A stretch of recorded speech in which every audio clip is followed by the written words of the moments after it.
इस वक्त आप आराम से बैठकर इस वीडियो को देख रहे हैं, मगर मैं आपको कहूं, आज जिस जगह पर आप अभी बैठे हो वो जमीन आज से करोड़ों साल पहले 8,500 डिग्री के तापमान से उबल रही थी, या जिस जगह पर आप बैठे हैं वो जगह लाखों सालों तक बर्फ से ढकी हुई थी। ये दोनों बातें सच हैं। इस 15 मिनट की वीडियो के अंदर आप पृथ्वी के 450 करोड़ साल के सफर को देखने वाले हैं।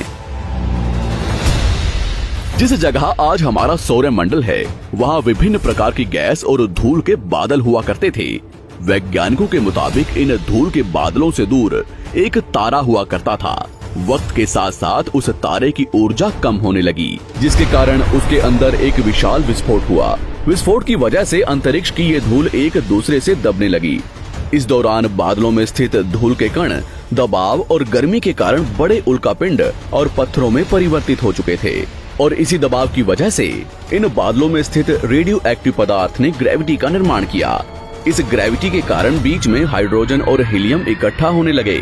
बीच के इस भयंकर दबाव के कारण एक विशाल विस्फोट हुआ, और इसी विस्फोट के कारण हमारे सूरज का जन्म हुआ। अंतरिक्ष में फैले एस्टेरॉयड यानी क्षुद्र ग्रहों में भारी वजन की वजह से सूरज के करीब आकर सूरज की परिक्रमा करने लगे। धीरे धीरे इन्हीं एस्टेरॉयड में भारी टकराव हुआ, जिसके फलस्वरूप मरकरी, विनस, अर्थ और मार्स जैसे ग्रहों का निर्माण हुआ। वैज्ञानिकों के मुताबिक उस वक्त पृथ्वी और मार्स यानी मंगल ग्रह के बीच थिया नामक ग्रह सूरज की परिक्रमा किया करता था। पृथ्वी पर ग्रेविटी होने की वजह से सूरज की परिक्रमा करने वाले एस्टेरॉयड अब पृथ्वी की परिक्रमा करने लगे, और धीरे धीरे करोड़ों सालों तक ये पृथ्वी पर गिरते रहे। और ऐसी घटना हमारे पड़ोसी ग्रह थिया पर भी हो रही थी, जिसके कारण थिया पृथ्वी के और करीब आने लगा और आकर पृथ्वी से टकराया। इस भयंकर टकराव की वजह से पृथ्वी के हिस्से कणों के रूप में अंतरिक्ष में फैल गए और एक रिंग्स की तरह पृथ्वी की परिक्रमा करने लगे। इन्हीं परिक्रमा करते हुए कणों में टकराव होने लगा, जिसके कारण हमारे चांद का निर्माण हुआ।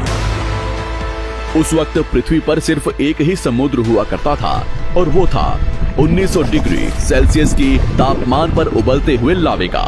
उबल रही थी वो सारी चीजें जिसे आज आप अलग अलग नाम से जानते हैं। वक्त के साथ साथ पृथ्वी धीरे धीरे ठंडी हो रही थी, जिसके कारण पृथ्वी के भारी तत्व जैसे धातु और रेडियो एक्टिव पदार्थ पृथ्वी के केंद्र में जाकर इकट्ठा हो गए, और हल्के पदार्थ पृथ्वी की सतह पर आ गए। लाखों सालों तक पृथ्वी पर